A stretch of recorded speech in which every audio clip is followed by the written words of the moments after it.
La cosmovisión moderna y sus límites. Ciencia y religión. Nos encontramos con un gran cambio que determina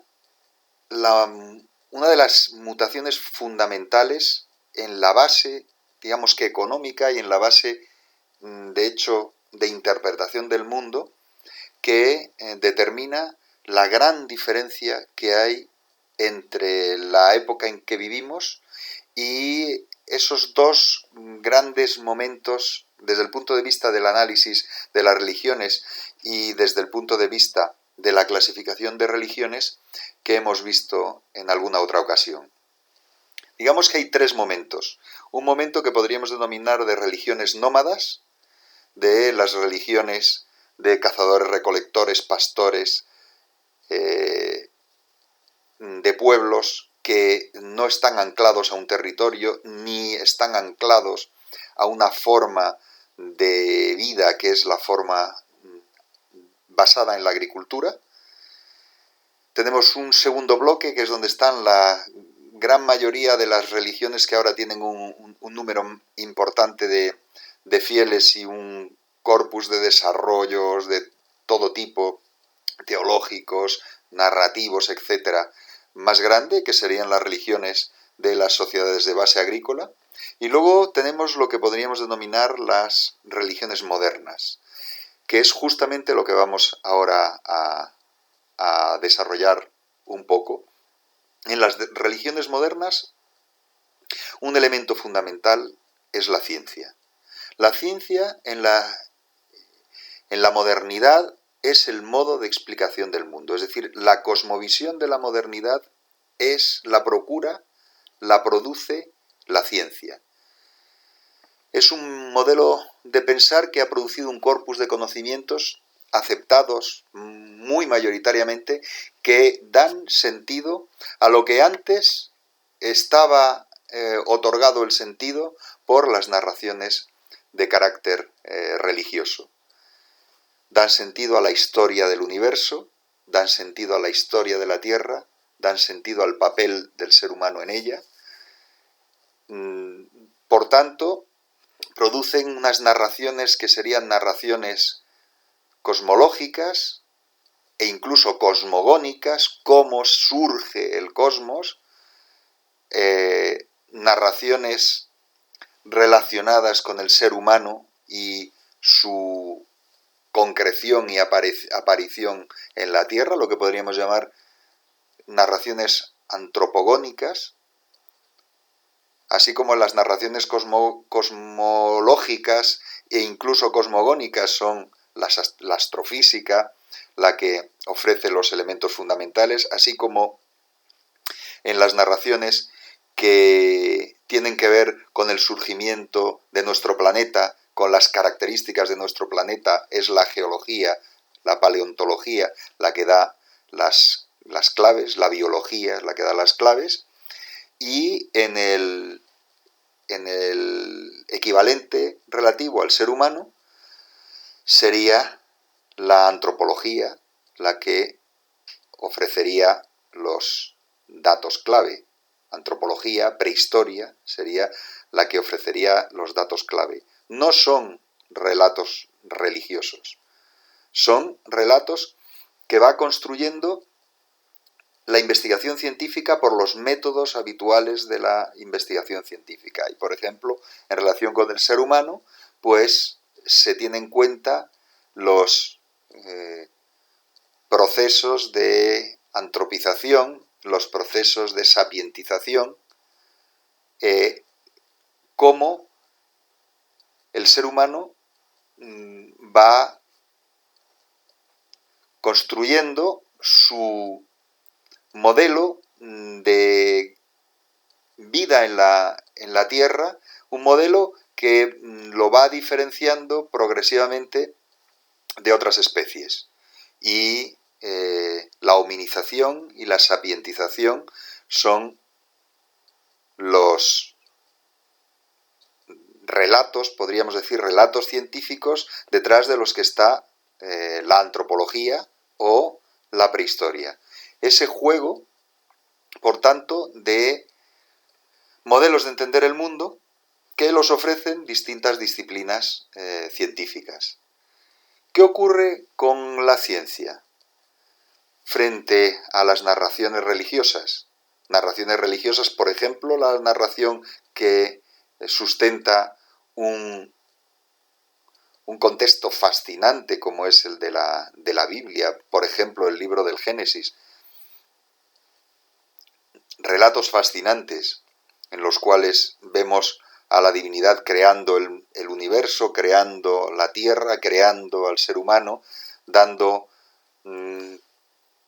pinceladas de lo que son las estirpes de los primeros humanos, etc. Frente a eso, que es una narración que si la lees literalmente, es decir, como la suelen leer los fundamentalistas, no tiene más problema, podríamos decir, que creer en ella, pues la ciencia presenta un marco mucho más complejo, mucho más difícil de transmitir de modo sencillo, sin que exija una serie de conocimientos matemáticos, conocimientos físicos, conocimientos de biología, que son extremadamente complejos. Las explicaciones de la religión pueden parecer muchísimo más sencillas. De hecho, tienen una fascinación que proviene de ese extraordinario acervo de leyendas y de ideas producidas por múltiples sociedades humanas que terminan cristalizando en una narración que en el caso del, podríamos llamar el mundo que hay detrás de las líneas principales de dos de las religiones con mayor número de fieles en el mundo y otra que tiene pocos, pero que ofrece, digamos que, el acicate del peso de ese libro. Estamos hablando de las narraciones de la Biblia judía, la Biblia cristiana y también el Corán, que juegan todos ellos con narraciones complementarias y unas conectadas con otras, pues esa fascinación extraordinaria que tiene esos textos no es tan fácil de alcanzar esa misma fascinación con las narraciones que además son narraciones volátiles que ofrece la ciencia. Lo que hace 20 años era un planteamiento generalmente asumido, puede que 20 años después no sea el planteamiento aceptado. Lo que ahora puede ser un relato sobre cuáles son los primeros homínidos y cuáles son sus fechas y cuáles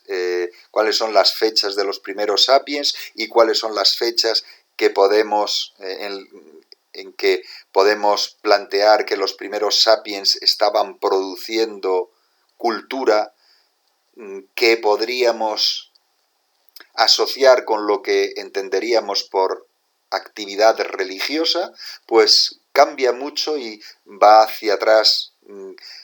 progresivamente más miles y decenas de miles de años. Y por tanto, todo eso parece mucho más inseguro, muy volátil. Los avances, los cambios hacen que se modifiquen las hipótesis. Puede parecer a un profano, desde el punto de vista profano, puede parecer inseguridad frente a la contundencia de las explicaciones fundamentalistas. Eso quizá explique que haya mucha gente que estime que para qué se va a leer las falacias que hay en los libros de biología, para qué se va a leer las falacias aún mayores que se transmiten en los libros de antropología, cuando el relato está bien claro y además es un relato que si se plantea desde la mirada fundamentalista es la palabra de Dios que encontramos en el relato bíblico. Entonces, bueno, pues hay que tener en cuenta ese problema, entre comillas, de la ciencia, pero que es una característica de la ciencia. La ciencia siempre está en transformación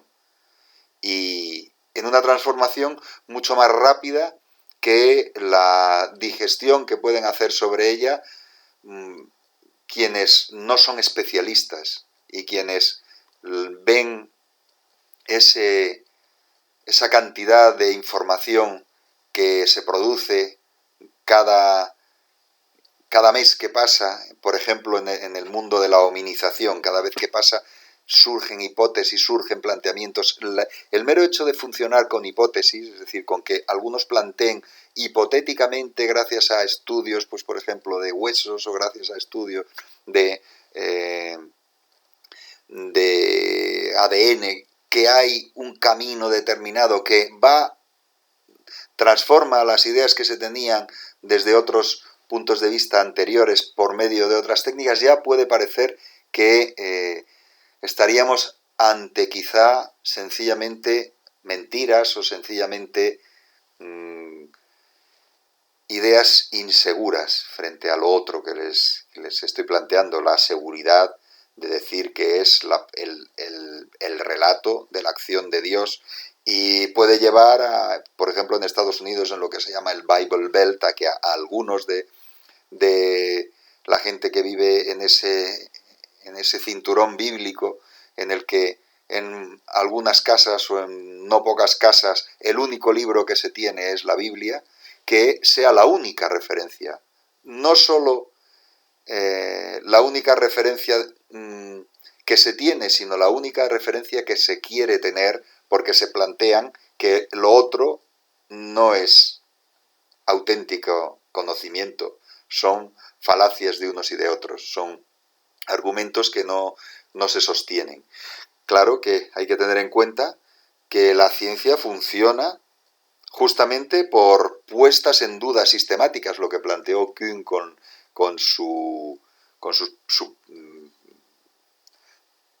desarrollo, estudio sobre los paradigmas. La ciencia funciona por paradigmas de interpretación y puede haber cambios de paradigma que radicalmente transformen las ideas que se tienen sobre ciertas cosas. Y eso, por tanto, pues es volatilidad y además es complejidad también. Es decir, eso es un elemento de complejidad. Además, la ciencia tiene ciertos territorios que podríamos denominar como territorios inseguros. Territorios inseguros, algunos los denominan como intersticios de la modernidad. La modernidad pudiera parecer que tiene una narración también muy fuerte, muy segura, pero no es así. Ciertos elementos, ciertas explicaciones, ciertos contextos escapan al método científico realmente, como se puede desarrollar en el presente. Eso no quiere decir que en el futuro no puedan acceder a esos lugares, pero ahora mismo encontramos esos territorios inseguros. Las explicaciones de la ciencia, aunque en principio no dejen ningún campo sin tratar y prometan explicar progresivamente cada vez más fenómenos, chocan con ciertos territorios en los cuales la duda pues puede campar por sus respetos. La muerte, por ejemplo, la caducidad, la fragilidad del ser humano tiene serios problemas para ser asumido desde una explicación de la ciencia tras la cual se quiera buscar algo más, algo de consuelo, por ejemplo, ante la muerte. El que nada muera porque la materia se transforme siempre no es el mismo consuelo que el que te puede dar una creencia religiosa que te explica o te ofrece unas explicaciones imaginarias sobre lo que pueda ocurrir. Esas narraciones imaginarias a veces son extremadamente bellas, a veces son extremadamente adecuadas para el rito de paso en el que se está inmerso, que puede ser, estamos viendo el rito de paso en relación con la muerte. El ámbito funerario es un ámbito en el cual la religión se conoce desde casi podríamos decir que siempre. Los primeros rituales testificados en la historia humana son justamente los rituales asociados con la muerte. La arqueología de la muerte es la arqueología más antigua a la que se suele poder tener acceso, y por tanto la muerte está asociada con narraciones religiosas en la historia del ser humano desde hace, pues, probablemente un centenar de miles de años, quizá. Y por tanto, pues, aún en su enorme diversidad de relatos imaginarios, ha producido una acción ritual que tiene una eficacia indudable. Frente a eso, frente al consuelo de esos rituales con tanta historia detrás y tanta performance y tanto conocimiento ritual detrás, nos encontramos con que la ciencia produce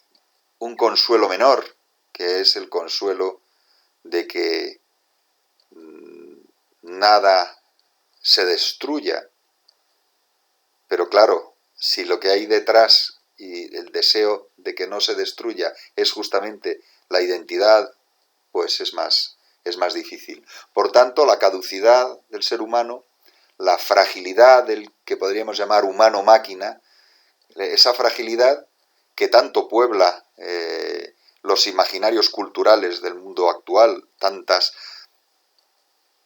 películas, tantas series hablan de esa cuestión del humano-máquina que quizá sea capaz de superar esa fragilidad, de ese ser humano que no muriese y por tanto este elemento clave, este intersticio clave de la modernidad que es la muerte, se superase, que es todo lo que tiene que ver con la ideología esta imaginaria del transhumanismo, pues desde luego cambiaría el discurso. Pero ahora el discurso nos lo encontramos que la duda campa por este asunto de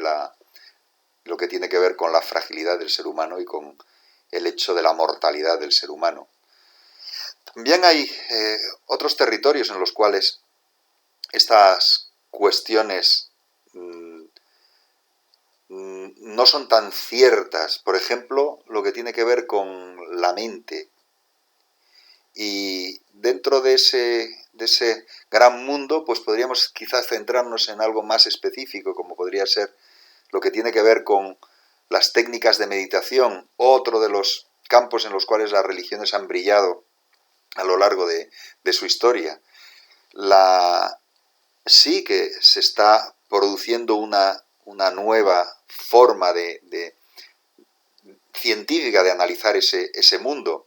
que lo desarrollan pues las ciencias o la ciencia cognitiva de la religión o las ciencias que trabajan sobre cerebro y religión, lo que podríamos llamar neuroreligión, y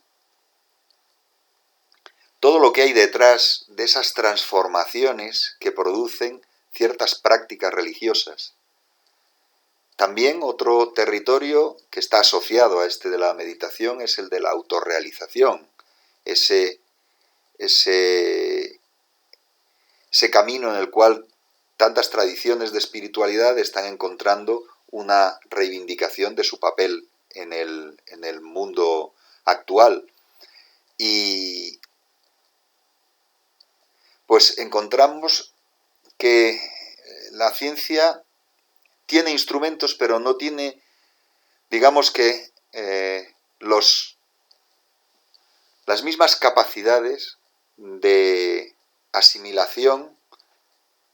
de todos esos procesos, quizá ahora mismo, no tiene las mismas capacidades, la misma justificación, podríamos decir, para la seguridad de quienes las aplican, la misma justificación que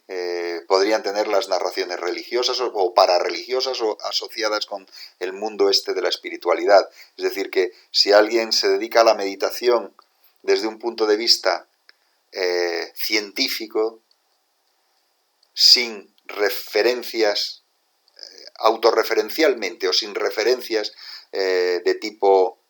asociable con tradiciones, pues ya sean budistas, hinduistas o cristianas o lo que fuera, es decir, tradiciones religiosas o tradiciones espirituales, pues su bagaje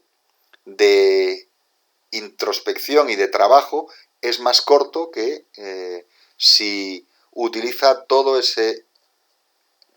larguísimo elenco de prácticas tradicionales y caminos tradicionales y magisterios también, en algunos casos milenarios, respecto de estos asuntos. Y entonces, bueno, pues nos encontramos con que son caminos o son situaciones en las cuales la duda cabe respecto de las capacidades que puede llegar a tener la ciencia para adentrarse en esos territorios de un modo más eficaz que las tradiciones religiosas o las tradiciones espirituales o como quieran llamarles. También hay ciertos límites indeterminados, los cuales las narraciones científicas tienen consensos en algunos momentos, pero no son consensos detrás de los que todos están, como la perdurabilidad o la destrucción necesaria del universo, que eso sí que no lo encontramos en las tradiciones religiosas bien expuesto y bien desarrollado. Por ejemplo, en las que estamos antes viendo las narraciones bíblicas que parten de un momento alfa y terminan en un momento omega, pero no digamos tantísimas tradiciones, por ejemplo, que hay en el hinduismo respecto de eones, es decir, tiempos extraordinariamente largos, de tiempos en los cuales, como en ciclos, el universo pasa de unos momentos a otros y hasta cabe la posibilidad de que haya esas creaciones y esas destrucciones, etcétera. Es decir, hay una enorme cantidad de relatos sobre este momento, sobre este asunto que tiene que ver con la perdurabilidad del universo o la necesaria destrucción del universo, o las investigaciones que también son extremadamente marcadas por la incertidumbre, como las que se hacen sobre lo infinitamente grande o lo infinitamente pequeño. Además, también cabe la posibilidad de que haya un territorio por medio del cual las religiones entren en el contexto de pensar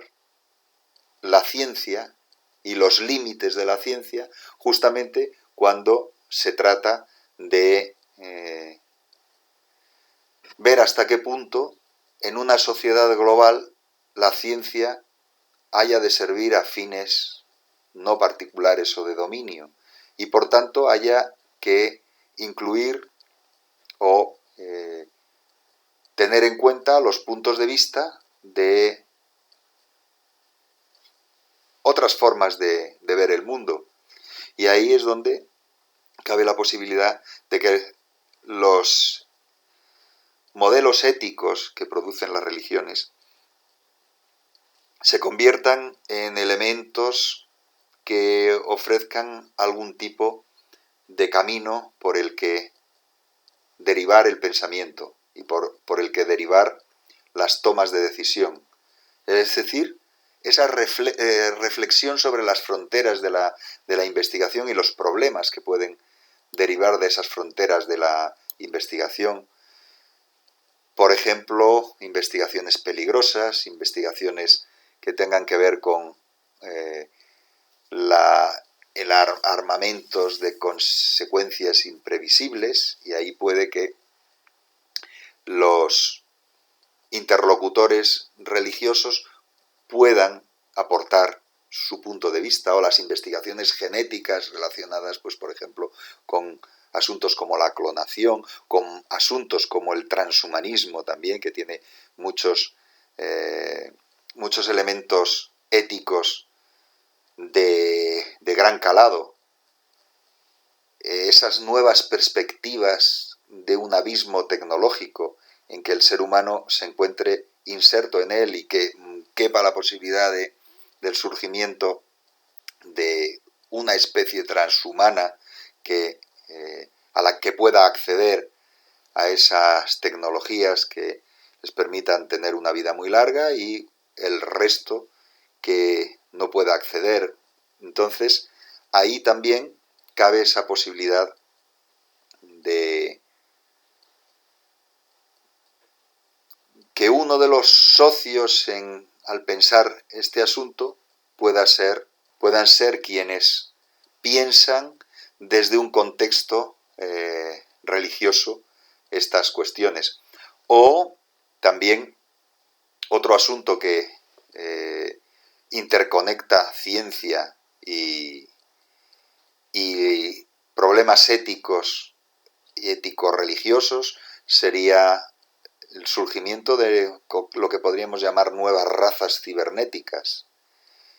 Y, pues por ejemplo, organismos cibernéticos que tengan una forma de pensar que se aproxime a la forma de pensar humana, hasta un punto en que se planteen dilemas éticos y dilemas hasta religiosos. Hay una de las revistas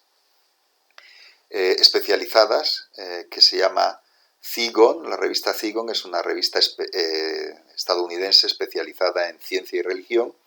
y de vez en cuando plantea asuntos de este tipo, y estoy pensando específicamente cuando crearon un robot que se decía que podía empezar a sentir como un ser humano, miedo, por ejemplo, o hasta qué punto estaba hecho a una imagen de quién, del ser humano, y el ser humano a imagen en los relatos, en muchos de los relatos religiosos, a imagen de el ser creador de este humano, etcétera. Toda esa polémica que hay detrás de las nuevas razas cibernéticas y el reto que resultan en el contexto de las religiones. ¿Qué es lo que ha ocurrido con las religiones? Pues que, y muy particularmente las religiones universales, han potenciado una reflexión global, legitimados por los miles de millones de fieles que sintonizan con ellas, convirtiéndose, por tanto, en un elemento importante en esa interlocución en la cual tiene mucho más peso cuando la ciencia está en un territorio que no es un territorio de plena seguridad. Cuando el territorio es más inseguro, la interlocución de quienes están en el contexto religioso, pues resulta un elemento que se está teniendo en cuenta en muchos casos. Se convierten en uno de los interlocutores. Uno de los interlocutores porque si lo que se intenta es configurar unos presupuestos globales para el desarrollo de la sociedad humana y la preservación también de la sociedad humana, y que sean respetuosos con la diversidad cultural y que se construyan desde criterios no etnocéntricos y evidentemente no religiocéntricos, pues en ese contexto de reglas del juego y de dinámica de las reglas del juego, pues nos encontramos con la introducción de los interlocutores también religiosos en esa cuestión, que desde el momento en que se hacen interlocutores con puntos de vista plurales, es decir, desde el momento en que se tiene en cuenta la pluralidad de las religiones, pues ofrecen frente a este asunto que veíamos antes de la necesidad de respeto hacia la diversidad cultural y hacia la diversidad de creencias y de puntos de vista, pues un elemento evidentemente a tener en cuenta. Pero claro, también en ese contexto nos encontramos con que las religiones, por una parte, pueden ser unos interlocutores útiles o muy útiles a la hora de plantear puntos de vista,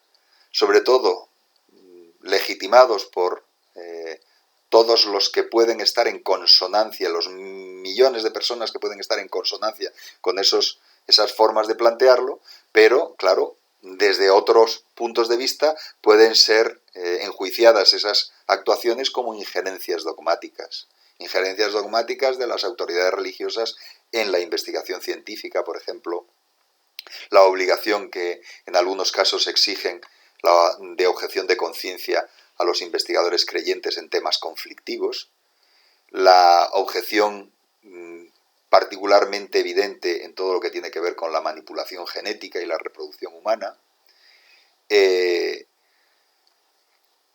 Finalmente, ¿qué es lo que podemos extraer de todo ese asunto? Pues muy probablemente en una idea de ciencia y religión y los límites de ciencia y religión y los límites de la religión en relación con la ciencia, partiendo de la base de ese elemento fundamental que es que la modernidad, su cosmovisión, su modelo de entender el mundo lo ofrece la ciencia, no ya los relatos religiosos como podía ser en las sociedades tradicionales, pues si hay un mutuo respeto, es decir, hay unos valores de consenso y de preservación del patrimonio común frente a los cambios que puede vehicular las religiones, entre otras colectividades, si se potencian los valores de conocimiento y transformación social y mejora que produce y propicia la ciencia, pues lo que nos encontramos y lo que nos estamos encontrando, por ejemplo, en los comités de ética en muchos lugares, es que desde una renuncia de los actores a posiciones de fuerza y que generan violencia simbólica en ocasiones irreconciliables y no hay un debilitamiento de los puntos de partida, pues una relación muy fructífera. Pero esa relación muy fructífera con dificultad, por ejemplo, es capaz de plantearse si las religiones, el discurso de las religiones, las narraciones de las religiones son narraciones, por ejemplo, de carácter fundamentalista con las especificidades de las narraciones fundamentalistas que en algún momento ya hemos visto. Por tanto, esta es la cuestión que nos encontramos en resumen. Es decir, que religión y ciencia, pues para pensarlo adecuadamente, lo tendríamos que pluralizar religiones y ciencia, es decir, jugar desde un punto de vista contextual, en cada contexto, religiones y los distintos relatos religiosos y qué pueden aportar a unos debates que son debates de raíz ética que resultan clave en la socialización de la ciencia.